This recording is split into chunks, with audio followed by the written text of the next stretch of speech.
আপনি কখনো কোনো পর্বতে চড়েছেন? কথায় আছে, যখন আমরা পর্বত আরোহণ করি, ওপরে ওঠার সময় দুর্ঘটনার সম্ভাবনা কিছুটা কমে যায়। সেখানেই যখন পর্বত থেকে নিচে নামি, তখন দুর্ঘটনার সম্ভাবনা অত্যন্ত বৃদ্ধি পায়। অর্থাৎ নামার সময় আমাদের আরো ভারসাম্য বজায় রাখতে হয়, আরো সাবধানে থাকতে হয়, অর্থাৎ বিবেককে জাগিয়ে রাখতে হয়। এবার জীবনেও সাফল্যের পর্বত আরোহণের সাথে এটাই হয়। যখন আমরা সাফল্যের পর্বত আরোহণ করতে থাকি, তখন এমনি আমাদের লক্ষ্য আমাদের গন্তব্যের দিকে থাকে। আমরা নিরন্তর পরিশ্রম করি, চেষ্টা করতে থাকি, আমাদের মধ্যে সেই উৎসাহ থাকে, সেই সাহস থাকে। কিন্তু একটা কথা সত্যি, সমস্ত আরোহণের পরে অবরোহণ থাকে। আর এই অবরোহণই থাকে যেখানে বেশিরভাগ মানুষ নিজের ভারসাম্য বজায় রাখতে পারেন না, আর সেখানেই ভেঙে পড়েন। তাই জীবনে যদি সাফল্যের শিখরে পৌঁছতে চান, তাহলে আপনাকে নিরন্তর প্রয়াস করতে হবে, সংঘর্ষ করতে হবে, পরিশ্রম করতে হবে, আর নিজের লক্ষ্যের দিকে একাগ্রতা কেন্দ্রীভূত করতে হবে। তাহলে আপনি নিজের লক্ষ্য অবশ্যই পাবেন। কিন্তু যখন অবরোহণের সময় আসবে, যা নিশ্চিত রূপে আসবেই, তখন আপনাকে সংঘর্ষ করতেই হবে, ধৈর্য ধরতেই হবে, সাবধানে থাকতেই হবে, ভারসাম্য বজায় রাখতেই হবে। এটা হলো অত্যন্ত আবশ্যক, কারণ পরবর্তী সাফল্যের শিখরে আপনাকে পৌঁছতেই হবে, আর তার জন্য আপনাকে সুরক্ষিতভাবে অবরোহণ করতেই হবে। ঠিক কিনা? আসুন আর আমার সাথে ভালোবেসে বলুন, রাধা রাধা। প্রসন্নতা এমন এক অনুভূতি যা আমরা সকলে পেতে চাই। এবার এটা ভেবে দেখুন যে আমরা আমাদের প্রসন্নতার জন্য অন্য কাউকে দায়ী কেন করি। আজও এরকম কিছু করেছে, ওর জন্য আমি দুঃখী হয়ে আছি। আজও এমন কিছু করলো যার ফলে আমার মন প্রসন্ন হয়ে উঠল। না, আপনাকে স্পষ্ট করে একটা কথা বলে দিই, আপনার প্রসন্নতা না শুধু আপনার নির্বাচন, না শুধু আপনার হাতে রয়েছে, বরং আপনি নিজের প্রসন্নতাকে নিজেই আকৃষ্ট করেন। এই ফুলগুলিকে দেখুন, এই ফুল এর সুগন্ধ ছড়ায়, আর এই ফুল নিজের দিকে কীট পতঙ্গদের আকৃষ্ট করে। এবার দেখুন, কীট পতঙ্গ কাদের আকৃষ্ট করে? গিরগিটি বা ব্যাঙ, এরকম কিছু প্রাণীদের।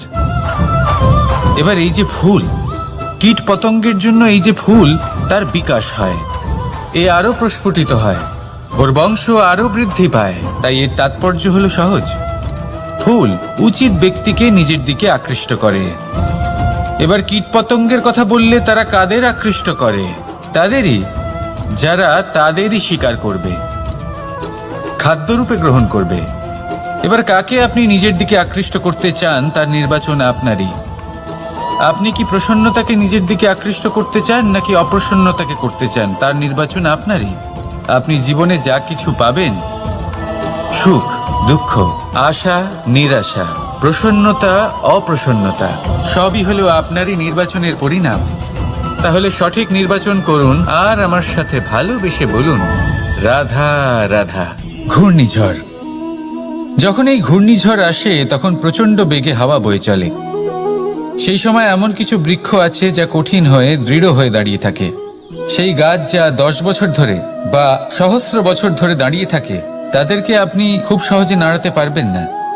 কিন্তু ঘূর্ণিঝড়, এর প্রভাব এতটাই তীব্র হয়, এর হাওয়াতে এতটাই প্রবল শক্তি থাকে যে এই বৃক্ষগুলিকে উচ্ছেদ করে, সেই বৃক্ষ নষ্ট হয়ে যায়। এবার এমন কিছু বৃক্ষ থাকে যাদের কাণ্ড নমনীয় হয়, খুবই নরম হয়।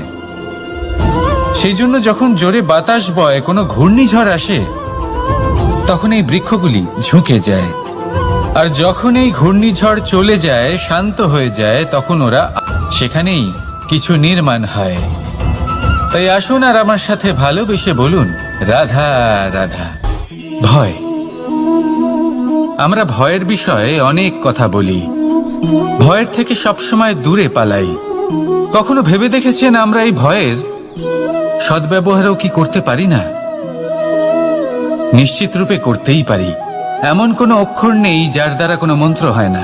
তাই নিশ্চিত রূপে এই ভয়েরও সদ্ব্যবহার আমরা করতেই পারি। নির্ভর করছে আপনার দৃষ্টিভঙ্গির ওপর, আপনার প্রতিক্রিয়ার ওপর, ভয় যখন সামনে আসে দুটো পথ থাকে। প্রথমটা হলো ভয়ভীত হয়ে চুপচাপ পালিয়ে যাওয়া, আর দ্বিতীয় পথ সেই ভয়ের সম্মুখীন হওয়া। সেই ভয়ে ডুবে গিয়ে দেখুন এমন কি আছে যা আপনাকে পিছনে টেনে রাখছে। নিজের সাহসকে জাগিয়ে তুলুন, নিজেকে আরো শক্তিশালী বানিয়ে তুলুন, নিজেকে আরো শ্রেষ্ঠ বানিয়ে তুলুন, আর আপনার সামনে যা আছে সব প্রাপ্ত করে নিন। সেই ভয়, আপনি তার থেকে পালিয়ে যেতে চান নাকি তার সম্মুখীন হয়ে নিজেকে আরো শ্রেষ্ঠ বানাতে চান? সেই চয়ন আপনারই, প্রতিক্রিয়া আপনারই, দৃষ্টিভঙ্গি আপনারই। আসুন আর আমার সাথে ভালোবেসে বলুন, রাধা রাধা।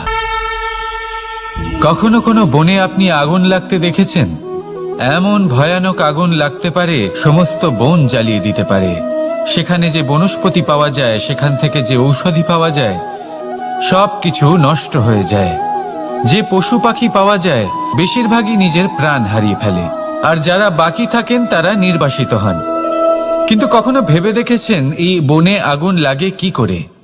ছোট ছোট শুকনো পাতার কারণে, শুকনো ডালের কারণে, সেগুলো যেগুলো কখনো গাছের অংশ ছিল।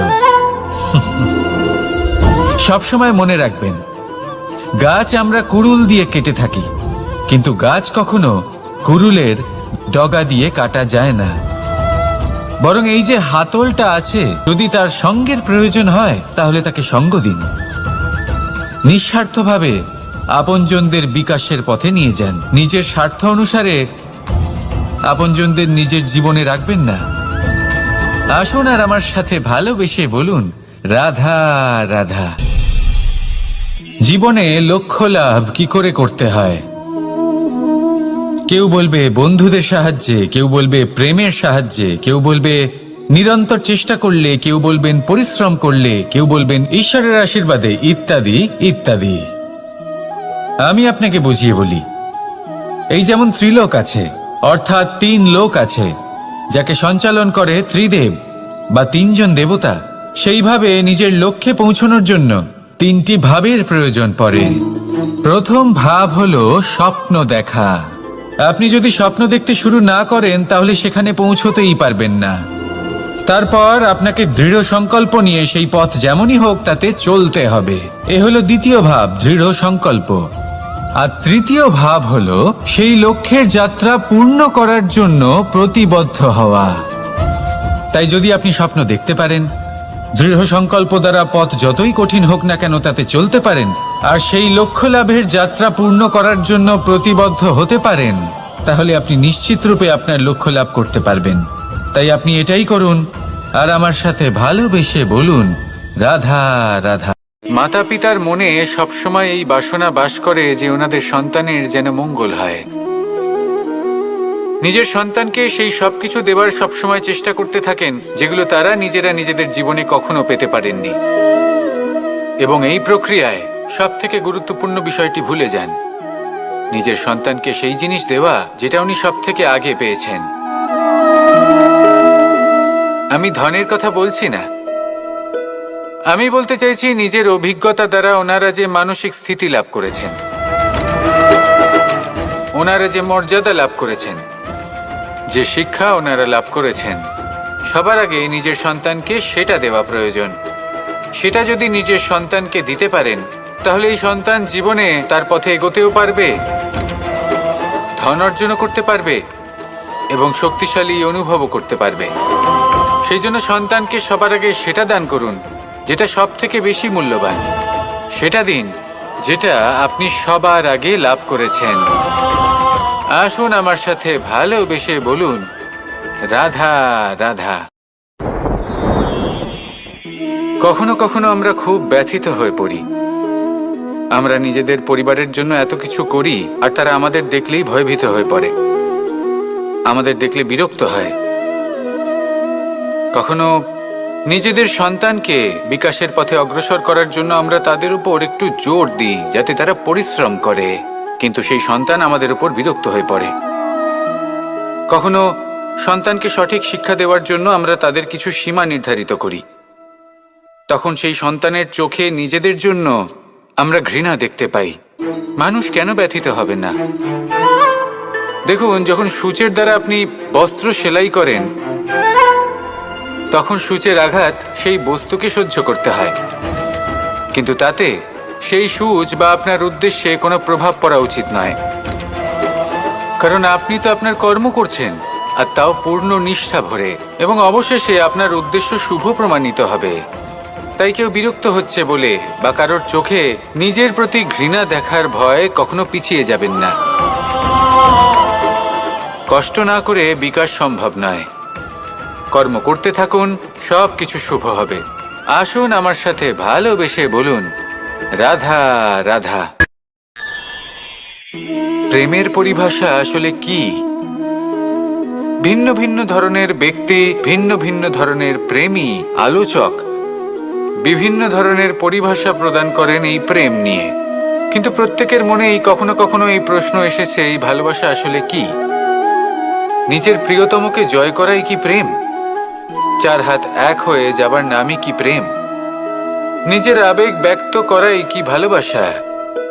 না, প্রেমের অর্থ কাউকে লাভ করা নয়, বরং তার মাঝে বিলীন হয়ে যাওয়া।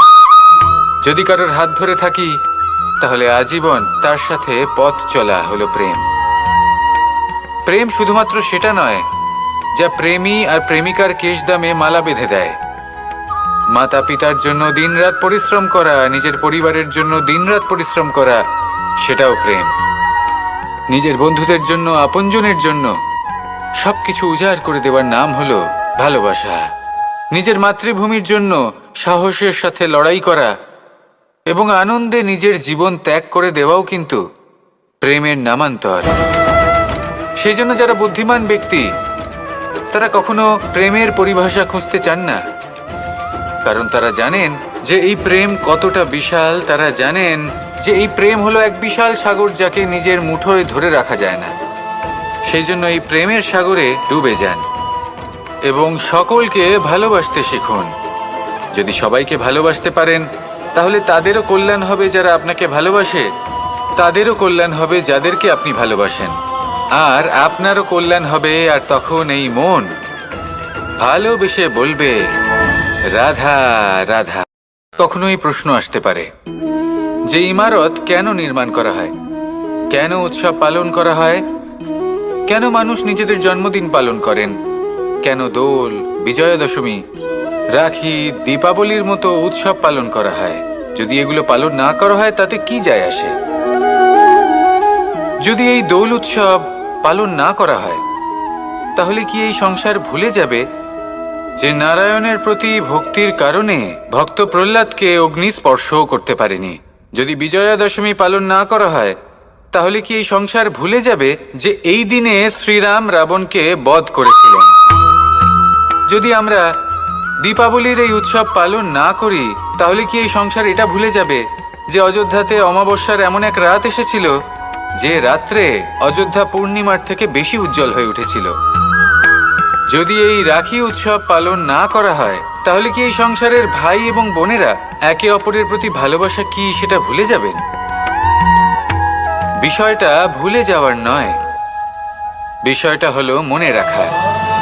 যখন জীবনে আমরা কোনো একটা স্থানে পৌঁছই, উপলব্ধিগুলোর উৎসব পালন করি, যাতে সেই মুহূর্তে আমরা সকলের মধ্যে আনন্দ ছড়াই এবং মানুষ সেই মুহূর্তটা মনে রাখেন।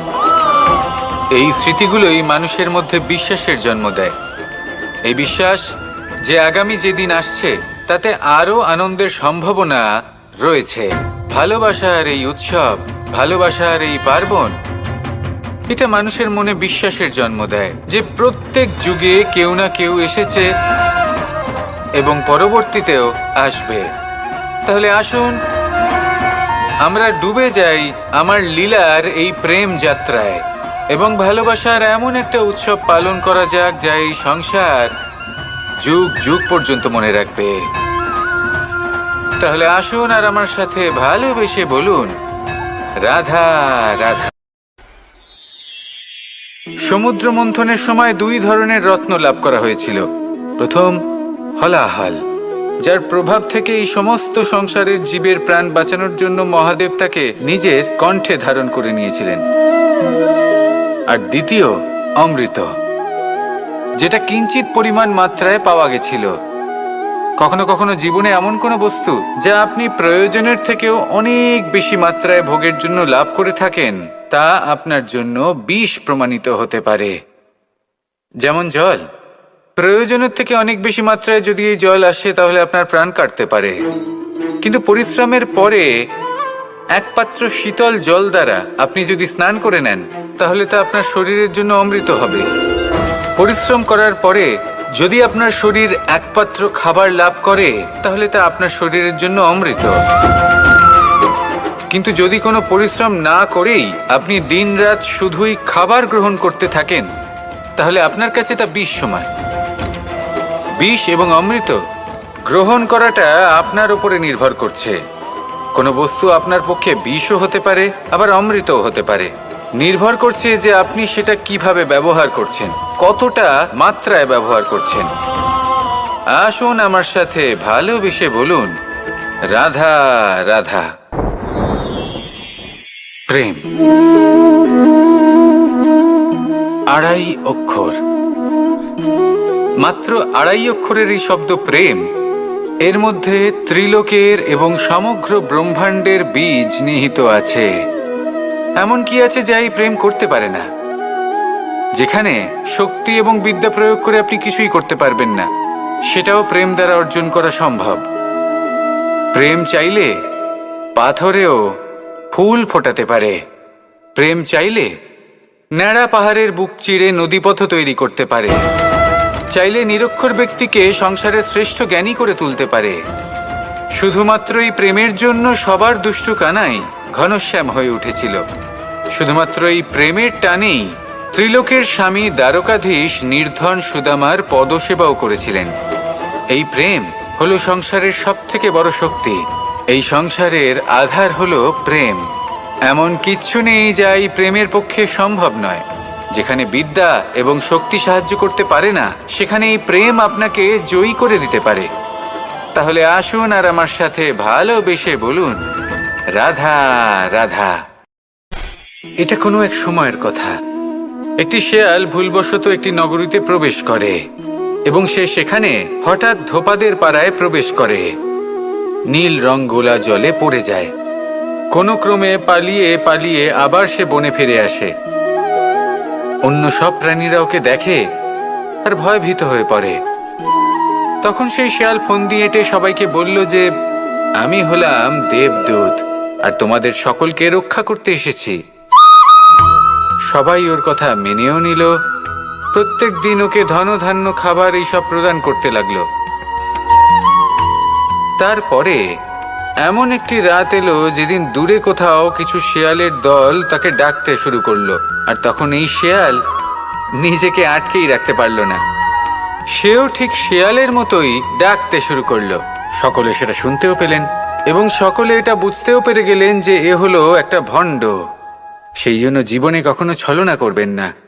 তাকে আপনি যতই লুকোনোর চেষ্টা করুন না কেন, সেটা অবশ্যই একদিন সামনে চলে আসবে।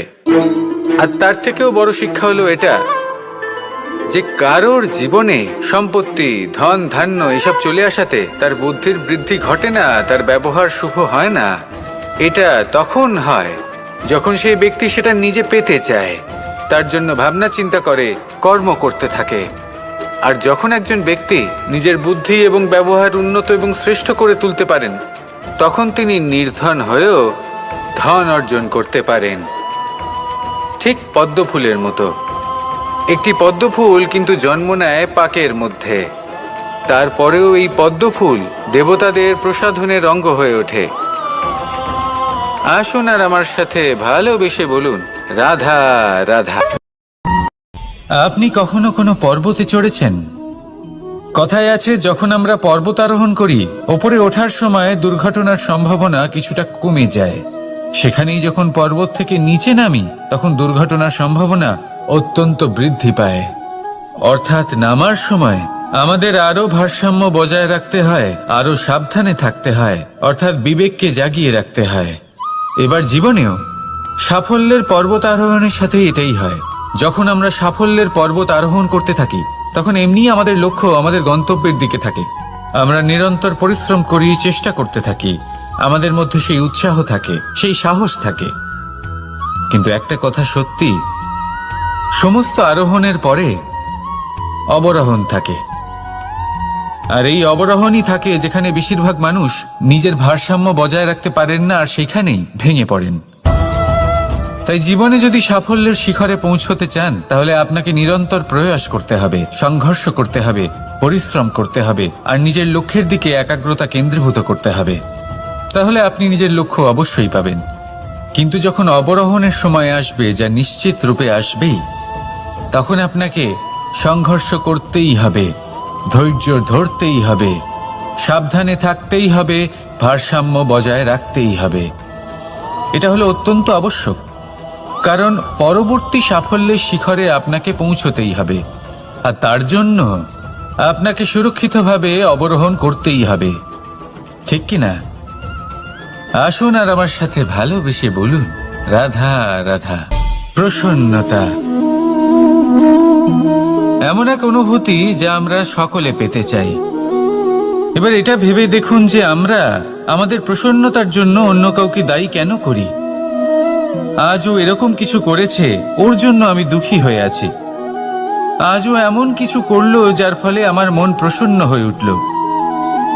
না, আপনাকে স্পষ্ট করে একটা কথা বলে দিই, আপনার প্রসন্নতা না শুধু আপনার নির্বাচন, না শুধু আপনার হাতে রয়েছে, বরং আপনি নিজের প্রসন্নতাকে নিজেই আকৃষ্ট করেন। এই ফুলগুলিকে দেখুন, এই ফুল এর সুগন্ধ ছড়ায়, আর এই ফুল নিজের দিকে কীট পতঙ্গদের আকৃষ্ট করে। এবার দেখুন, কীট পতঙ্গ কাদের আকৃষ্ট করে? গিরগিটি বা ব্যাঙ, এরকম কিছু প্রাণীদের। এবার এই যে ফুল, কীট পতঙ্গের জন্য এই যে ফুল, তার বিকাশ হয়, এ আরো প্রস্ফুটিত হয়, ওর বংশ আরো বৃদ্ধি পায়। তাই এর তাৎপর্য হলো সহজ, ফুল উচিত ব্যক্তিকে নিজের দিকে আকৃষ্ট করে। এবার কীট পতঙ্গের কথা বললে তারা কাদের আকৃষ্ট করে? তাদেরই, যারা তাদেরই শিকার করবে, খাদ্যরূপে গ্রহণ করবে। এবার কাকে আপনি নিজের দিকে আকৃষ্ট করতে চান, তার নির্বাচন আপনারই। আপনি কি প্রসন্নতাকে নিজের দিকে আকৃষ্ট করতে চান, নাকি অপ্রসন্নতাকে করতে চান, তার নির্বাচন আপনারই। আপনি জীবনে যা কিছু পাবেন, সুখ দুঃখ, আশা নিরাশা, প্রসন্নতা অপ্রসন্নতা, সবই হলো আপনারই নির্বাচনের পরিণাম। তাহলে সঠিক নির্বাচন করুন, আর আমার সাথে ভালোবেসে বলুন, রাধা রাধা। ঘূর্ণিঝড়, যখন এই ঘূর্ণিঝড় আসে তখন প্রচন্ড বেগে হাওয়া বয়ে চলে। সেই সময় এমন কিছু বৃক্ষ আছে যা কঠিন হয়ে দৃঢ় হয়ে দাঁড়িয়ে থাকে। সেই গাছ যা 10 বছর ধরে বা সহস্র বছর ধরে দাঁড়িয়ে থাকে, তাদেরকে আপনি খুব সহজে নাড়াতে পারবেন না। কিন্তু ঘূর্ণিঝড়, এর প্রভাব এতটাই তীব্র হয়, এর হাওয়াতে এতটাই প্রবল শক্তি থাকে যে এই বৃক্ষগুলিকে উচ্ছেদ করে, সেই বৃক্ষ নষ্ট হয়ে যায়। এবার এমন কিছু বৃক্ষ থাকে যাদের কাণ্ড নমনীয় হয়, খুবই নরম হয়। সেই জন্য যখন জোরে বাতাস বয়, কোনো ঘূর্ণিঝড় আসে, তখন এই বৃক্ষগুলি ঝুঁকে যায়। আর যখন এই ঘূর্ণিঝড় চলে যায়, শান্ত হয়ে যায়, তখন ওরা আবার দাঁড়িয়ে পড়ে। এবার এটাকে আপনি কি বলবেন, কি বুঝবেন আপনি? সুযোগ সন্ধানী? না, বরং এটাই হলো প্রকৃত আদর্শ। যখন আপনার সামনে এমন কেউ থাকেন যিনি আপনার থেকে অনেক শক্তিশালী, তখন তাকে সম্মান করা আপনাকে শিখতেই হবে। তাই মনে রাখবেন, এই সংসারে যখনই দুই শক্তির একে অপরের সাথে সংঘর্ষ হয়, শুধুই বিনাশ হয়। কিন্তু যখন শক্তির সাথে আসক্তি মিলিত হয়, সেখানে সুরক্ষা থাকে, সেখানেই কিছু নির্মাণ হয়। তাই আসুন আর আমার সাথে ভালোবেসে বলুন, রাধা রাধা। ভয়, আমরা ভয়ের বিষয়ে অনেক কথা বলি, ভয়ের থেকে সবসময় দূরে পালাই।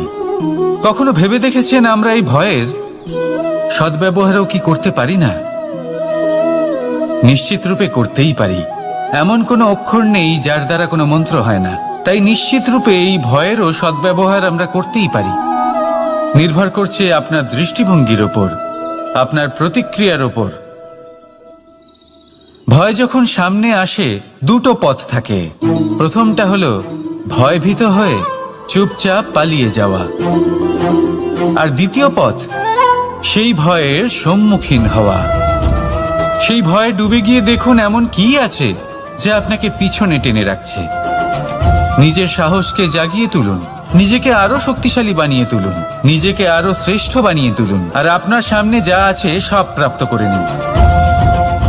সেই ভয়, আপনি তার থেকে পালিয়ে যেতে চান নাকি তার সম্মুখীন হয়ে নিজেকে আরো শ্রেষ্ঠ বানাতে চান? সেই চয়ন আপনারই, প্রতিক্রিয়া আপনারই, দৃষ্টিভঙ্গি আপনারই। আসুন আর আমার সাথে ভালোবেসে বলুন, রাধা রাধা। কখনো কোনো বনে আপনি আগুন লাগতে দেখেছেন? এমন ভয়ানক আগুন লাগতে পারে সমস্ত বন জ্বালিয়ে দিতে পারে। সেখানে যে বনস্পতি পাওয়া যায়, সেখান থেকে যে ঔষধি পাওয়া যায়, সব কিছু নষ্ট হয়ে যায়। যে পশু পাখি পাওয়া যায় বেশিরভাগই নিজের প্রাণ হারিয়ে ফেলে, আর যারা বাকি থাকেন তারা নির্বাসিত হন। কিন্তু কখনো ভেবে দেখেছেন এই বনে আগুন লাগে কি করে? ছোট ছোট শুকনো পাতার কারণে, শুকনো ডালের কারণে, সেগুলো যেগুলো কখনো গাছের অংশ ছিল। সবসময় মনে রাখবেন, গাছ আমরা কুড়ুল দিয়ে কেটে থাকি, কিন্তু গাছ কখনো কুড়ুলের ডগা দিয়ে কাটা যায় না। বরং এই যে হাতলটা আছে, তাতে যে শক্তি লুকিয়ে রয়েছে, এই শক্তির দ্বারা গাছ কাটা হয়। এবার বলুন, এই যে হাতল, এ কি দিয়ে তৈরি হয়? স্বয়ং গাছের দ্বারাই। এর থেকে আপনি কি শিক্ষা পেলেন? যদি কেউ আপনজন হন, যে আপনার কোনো দরকারে লাগছেন, সেই কারণে তাকে নিজের থেকে দূরে করবেন না। যদি তার সাহায্যের প্রয়োজন হয় তাহলে তাকে সাহায্য করুন, যদি তার সঙ্গের প্রয়োজন হয় তাহলে তাকে সঙ্গ দিন। নিঃস্বার্থভাবে আপনজনদের বিকাশের পথে নিয়ে যান। নিজের স্বার্থ অনুসারে আপনজনদের নিজের জীবনে রাখবেন না। আসুন আর আমার সাথে ভালোবেসে বলুন, রাধা রাধা। জীবনে লক্ষ্য লাভ কি করে করতে হয়? কেউ বলবে বন্ধুদের সাহায্যে, কেউ বলবে প্রেমের সাহায্যে, কেউ বলবে নিরন্তর চেষ্টা করলে, কেউ বলবেন পরিশ্রম করলে, কেউ বলবেন ঈশ্বরের আশীর্বাদে, ইত্যাদি ইত্যাদি। আমি আপনাকে বুঝিয়ে বলি, এই যেমন ত্রিলোক আছে, অর্থাৎ 3 লোক আছে, যাকে সঞ্চালন করে ত্রিদেব বা 3 জন দেবতা। সেইভাবে নিজের লক্ষ্যে পৌঁছানোর জন্য 3টি ভাবের প্রয়োজন পড়ে। প্রথম ভাব হলো স্বপ্ন দেখা। আপনি যদি স্বপ্ন দেখতে শুরু না করেন তাহলে সেখানে পৌঁছতেই পারবেন না। তারপর আপনাকে দৃঢ় সংকল্প নিয়ে সেই পথ যেমনই হোক তাতে চলতে হবে। এ হলো দ্বিতীয় ভাব, দৃঢ় সংকল্প। আর তৃতীয় ভাব হলো সেই লক্ষ্যের যাত্রা পূর্ণ করার জন্য প্রতিবদ্ধ হওয়া। তাই যদি আপনি স্বপ্ন দেখতে পারেন, দৃঢ় সংকল্প দ্বারা পথ যতই কঠিন হোক না কেন তাতে চলতে পারেন, আর সেই লক্ষ্য লাভের যাত্রা পূর্ণ করার জন্য প্রতিবদ্ধ হতে পারেন, তাহলে আপনি নিশ্চিত রূপে আপনার লক্ষ্য লাভ করতে পারবেন। তাই আপনি এটাই করুন, আর আমার সাথে ভালোবেসে বলুন, রাধা রাধা। মাতা পিতার মনে সবসময় এই বাসনা বাস করে যে ওনাদের সন্তানের যেন মঙ্গল হয়। নিজের সন্তানকে সেই সবকিছু দেবার সবসময় চেষ্টা করতে থাকেন যেগুলো তারা নিজেরা নিজেদের জীবনে কখনো পেতে পারেননি। এবং এই প্রক্রিয়ায় সব থেকে গুরুত্বপূর্ণ বিষয়টি ভুলে যান, নিজের সন্তানকে সেই জিনিস দেওয়া যেটা উনি সব থেকে আগে পেয়েছেন। আমি ধনের কথা বলছি না, আমি বলতে চাইছি নিজের অভিজ্ঞতা দ্বারা ওনারা যে মানসিক স্থিতি লাভ করেছেন, ওনারা যে মর্যাদা লাভ করেছেন, যে শিক্ষা ওনারা লাভ করেছেন, সবার আগে নিজের সন্তানকে সেটা দেওয়া প্রয়োজন। সেটা যদি নিজের সন্তানকে দিতে পারেন তাহলে এই সন্তান জীবনে তার পথে এগোতেও পারবে, ধন অর্জন করতে পারবে এবং শক্তিশালী অনুভবও করতে পারবে। সেই জন্য সন্তানকে সবার আগে সেটা দান করুন যেটা সব থেকে বেশি মূল্যবান। সেটা দিন যেটা আপনি সবার আগে লাভ করেছেন। আসুন আমার সাথে ভালোবেসে বলুন, রাধা রাধা। কখনো কখনো আমরা খুব ব্যথিত হয়ে পড়ি, আমরা নিজেদের পরিবারের জন্য এত কিছু করি আর তারা আমাদের দেখলেই ভয়ভীত হয়ে পড়ে, আমাদের দেখলে বিরক্ত হয়।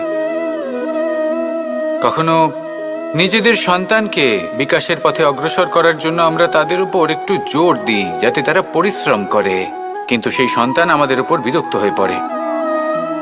কখনো সন্তানকে সঠিক শিক্ষা দেওয়ার জন্য আমরা তাদের কিছু সীমা নির্ধারিত করি, তখন সেই সন্তানের চোখে নিজেদের জন্য আমরা ঘৃণা দেখতে পাই। মানুষ কেন ব্যথিত হবে না? দেখুন, যখন সূচের দ্বারা আপনি বস্ত্র সেলাই করেন তখন সূচের আঘাত সেই বস্তুকে সহ্য করতে হয়, কিন্তু তাতে সেই সূচ বা আপনার উদ্দেশ্যে কোনো প্রভাব পড়া উচিত নয়, কারণ আপনি তো আপনার কর্ম করছেন, আর তাও পূর্ণ নিষ্ঠা ভরে, এবং অবশেষে আপনার উদ্দেশ্য শুভ প্রমাণিত হবে। তাই কেউ বিরক্ত হচ্ছে বলে বা কারোর চোখে নিজের প্রতি ঘৃণা দেখার ভয় কখনো পিছিয়ে যাবেন না। কষ্ট না করে বিকাশ সম্ভব নয়। কর্ম করতে থাকুন, সব কিছু শুভ হবে। আসুন আমার সাথে ভালোবেসে বলুন, রাধা রাধা। প্রেমের পরিভাষা আসলে কি? ভিন্ন ভিন্ন ধরনের ব্যক্তি, ভিন্ন ভিন্ন ধরনের প্রেমী, আলোচক বিভিন্ন ধরনের পরিভাষা প্রদান করেন এই প্রেম নিয়ে, কিন্তু প্রত্যেকের মনেই কখনো কখনো এই প্রশ্ন এসেছে, এই ভালোবাসা আসলে কি? নিজের প্রিয়তমকে জয় করাই কি প্রেম? চার হাত এক হয়ে যাবার নামই কি প্রেম? নিজের আবেগ ব্যক্ত করাই কি ভালোবাসা? না, প্রেমের অর্থ কাউকে লাভ করা নয়, বরং তার মাঝে বিলীন হয়ে যাওয়া। যদি কারোর হাত ধরে থাকি তাহলে আজীবন তার সাথে পথ চলা হলো প্রেম। প্রেম শুধুমাত্র সেটা নয় যা প্রেমী আর প্রেমিকার কেশদামে মালা বেঁধে দেয়। মাতা পিতার জন্য দিনরাত পরিশ্রম করা, নিজের পরিবারের জন্য দিনরাত পরিশ্রম করা, সেটাও প্রেম। নিজের বন্ধুদের জন্য, আপনজনের জন্য সবকিছু উজাড় করে দেওয়ার নাম হলো ভালোবাসা। নিজের মাতৃভূমির জন্য সাহসের সাথে লড়াই করা এবং আনন্দে নিজের জীবন ত্যাগ করে দেওয়াও কিন্তু প্রেমের নামান্তর। সেই জন্য যারা বুদ্ধিমান ব্যক্তি তারা কখনো প্রেমের পরিভাষা খুঁজতে চান না, কারণ তারা জানেন যে এই প্রেম কতটা বিশাল। তারা জানেন যে এই প্রেম হলো এক বিশাল সাগর যাকে নিজের মুঠোয় ধরে রাখা যায় না। সেই জন্য এই প্রেমের সাগরে ডুবে যান এবং সকলকে ভালোবাসতে শিখুন। যদি সবাইকে ভালোবাসতে পারেন তাহলে তাদেরও কল্যাণ হবে যারা আপনাকে ভালোবাসে, তাদেরও কল্যাণ হবে যাদেরকে আপনি ভালোবাসেন, আর আপনারও কল্যাণ হবে। আর তখন এই মন ভালোবেসে বলবে, রাধা রাধা। কখনো এই প্রশ্ন আসতে পারে যে ইমারত কেন নির্মাণ করা হয়, কেন উৎসব পালন করা হয়, কেন মানুষ নিজেদের জন্মদিন পালন করেন, কেন দোল, বিজয়া দশমী, রাখি, দীপাবলির মতো উৎসব পালন করা হয়? যদি এগুলো পালন না করা হয় তাতে কি যায় আসে? যদি এই দোল উৎসব পালন না করা হয় তাহলে কি এই সংসার ভুলে যাবে যে নারায়ণের প্রতি ভক্তির কারণে ভক্ত প্রহ্লাদকে অগ্নি স্পর্শও করতে পারেনি? যদি বিজয়া দশমী পালন না করা হয় তাহলে কি এই সংসার ভুলে যাবে যে এই দিনে শ্রীরাম রাবণকে বধ করেছিলেন? যদি আমরা দীপাবলির এই উৎসব পালন না করি তাহলে কি এই সংসার এটা ভুলে যাবে যে অযোধ্যাতে অমাবস্যার এমন এক রাত এসেছিল যে রাত্রে অযোধ্যা পূর্ণিমার থেকে বেশি উজ্জ্বল হয়ে উঠেছিল? যদি এই রাখি উৎসব পালন না করা হয় তাহলে কি এই সংসারের ভাই এবং বোনেরা একে অপরের প্রতি ভালোবাসা কি সেটা ভুলে যাবেন? বিষয়টা ভুলে যাওয়ার নয়, বিষয়টা হলো মনে রাখার। যখন জীবনে আমরা কোনো একটা স্থানে পৌঁছই, উপলব্ধিগুলোর উৎসব পালন করি, যাতে সেই মুহূর্তে আমরা সকলের মধ্যে আনন্দ ছড়াই এবং মানুষ সেই মুহূর্তটা মনে রাখেন। এই স্মৃতিগুলোই মানুষের মধ্যে বিশ্বাসের জন্ম দেয়। এই বিশ্বাস যে আগামী যেদিন আসছে তাতে আরও আনন্দের সম্ভাবনা রয়েছে। ভালোবাসার এই উৎসব, ভালোবাসার এই পার্বণ, এটা মানুষের মনে বিশ্বাসের জন্ম দেয় যে প্রত্যেক যুগে কেউ না কেউ এসেছে এবং পরবর্তীতেও আসবে। তাহলে আসুন আমরা ডুবে যাই আমার লীলার এই প্রেম যাত্রায় এবং ভালোবাসার এমন একটা উৎসব পালন করা যাক যা এই সংসার যুগ যুগ পর্যন্ত মনে রাখবে। তাহলে আসুন আর আমার সাথে ভালোবেসে বলুন, রাধা রাধা। সমুদ্র মন্থনের সময় দুই ধরনের রত্ন লাভ করা হয়েছিল। প্রথম হলাহল, যার প্রভাব থেকে এই সমস্ত সংসারের জীবের প্রাণ বাঁচানোর জন্য মহাদেব তাকে নিজের কণ্ঠে ধারণ করে নিয়েছিলেন। আর দ্বিতীয় অমৃত, যেটা কিঞ্চিত পরিমাণ মাত্রায় পাওয়া গেছিল। কখনো কখনো জীবনে এমন কোনো বস্তু যা আপনি প্রয়োজনের থেকেও অনেক বেশি মাত্রায় ভোগের জন্য লাভ করে থাকেন, তা আপনার জন্য বিষ প্রমাণিত হতে পারে। যেমন জল, প্রয়োজনের থেকে অনেক বেশি মাত্রায় যদি এই জল আসে তাহলে আপনার প্রাণ কাটতে পারে। কিন্তু পরিশ্রমের পরে এক পাত্র শীতল জল দ্বারা আপনি যদি স্নান করে নেন তাহলে তা আপনার শরীরের জন্য অমৃত হবে। পরিশ্রম করার পরে যদি আপনার শরীর এক পাত্র খাবার লাভ করে তাহলে তা আপনার শরীরের জন্য অমৃত। কিন্তু যদি কোনো পরিশ্রম না করেই আপনি দিনরাত শুধুই খাবার গ্রহণ করতে থাকেন তাহলে আপনার কাছে তা বিষ সমান। বিষ এবং অমৃত গ্রহণ করাটা আপনার উপরে নির্ভর করছে। কোনো বস্তু আপনার পক্ষে বিষও হতে পারে, আবার অমৃতও হতে পারে। নির্ভর করছে যে আপনি সেটা কিভাবে ব্যবহার করছেন, কতটা মাত্রায় ব্যবহার করছেন। আসুন আমার সাথে ভালোবেসে বলুন, রাধা রাধা। প্রেম আড়াই অক্ষর, মাত্র আড়াই অক্ষরের এই শব্দ প্রেম, এর মধ্যে ত্রিলোকের এবং সমগ্র ব্রহ্মাণ্ডের বীজ নিহিত আছে। এমন কি আছে যা এই প্রেম করতে পারে না? যেখানে শক্তি এবং বিদ্যা প্রয়োগ করে আপনি কিছুই করতে পারবেন না, সেটাও প্রেম দ্বারা অর্জন করা সম্ভব। প্রেম চাইলে পাথরেও ফুল ফোটাতে পারে। প্রেম চাইলে ন্যাড়া পাহাড়ের বুক চিরে নদীপথ তৈরি করতে পারে। চাইলে নিরক্ষর ব্যক্তিকে সংসারের শ্রেষ্ঠ জ্ঞানী করে তুলতে পারে। শুধুমাত্র এই প্রেমের জন্য সবার দুষ্টু কানাই ঘনশ্যাম হয়ে উঠেছিল। শুধুমাত্র এই প্রেমের টানেই ত্রিলোকের স্বামী দ্বারকাধীশ নির্ধন সুদামার পদসেবাও করেছিলেন। এই প্রেম হলো সংসারের সবথেকে বড় শক্তি। এই সংসারের আধার হলো প্রেম। এমন কিচ্ছু নেই যা এই প্রেমের পক্ষে সম্ভব নয়। যেখানে বিদ্যা এবং শক্তি সাহায্য করতে পারে না, সেখানে এই প্রেম আপনাকে জয়ী করে দিতে পারে। তাহলে আসুন আর আমার সাথে ভালোবেসে বলুন, রাধা রাধা। এটা কোনো এক সময়ের কথা। একটি শেয়াল ভুলবশত একটি নগরীতে প্রবেশ করে এবং সে সেখানে হঠাৎ ধোপাদের পাড়ায় প্রবেশ করে। নীল রং গোলা জলে পড়ে যায়। কোনো ক্রমে পালিয়ে পালিয়ে আবার সে বনে ফিরে আসে। অন্য সব প্রাণীরা ওকে দেখে আর ভয়ভীত হয়ে পড়ে। তখন সেই শেয়াল ফোন দিয়ে এঁটে সবাইকে বলল যে, আমি হলাম দেবদূত আর তোমাদের সকলকে রক্ষা করতে এসেছি। সবাই ওর কথা মেনেও নিল। প্রত্যেক দিন ওকে ধনধান্য খাবার এইসব প্রদান করতে লাগলো। তারপরে এমন একটি রাত এলো যেদিন দূরে কোথাও কিছু শেয়ালের দল তাকে ডাকতে শুরু করলো। আর তখন এই শেয়াল নিজেকে আটকেই রাখতে পারল না। সেও ঠিক শেয়ালের মতোই ডাকতে শুরু করলো। সকলে সেটা শুনতেও পেলেন এবং সকলে এটা বুঝতেও পেরে গেলেন যে এ হলো একটা ভণ্ড। সেই জন্য জীবনে কখনো ছলনা করবেন না। তাকে আপনি যতই লুকোনোর চেষ্টা করুন না কেন, সেটা অবশ্যই একদিন সামনে চলে আসবে। আর তার থেকেও বড় শিক্ষা হলো এটা যে কারোর জীবনে সম্পত্তি, ধন ধান্য এসব চলে আসাতে তার বুদ্ধির বৃদ্ধি ঘটে না, তার ব্যবহার শুভ হয় না। এটা তখন হয় যখন সেই ব্যক্তি সেটা নিজে পেতে চায়, তার জন্য ভাবনা চিন্তা করে, কর্ম করতে থাকে।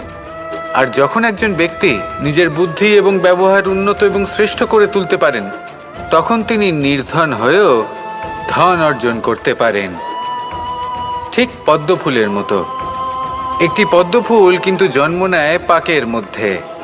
তারপরেও এই পদ্মফুল দেবতাদের প্রসাধনের অঙ্গ হয়ে ওঠে। আসুন আর আমার সাথে ভালোবেসে বলুন, রাধা রাধা।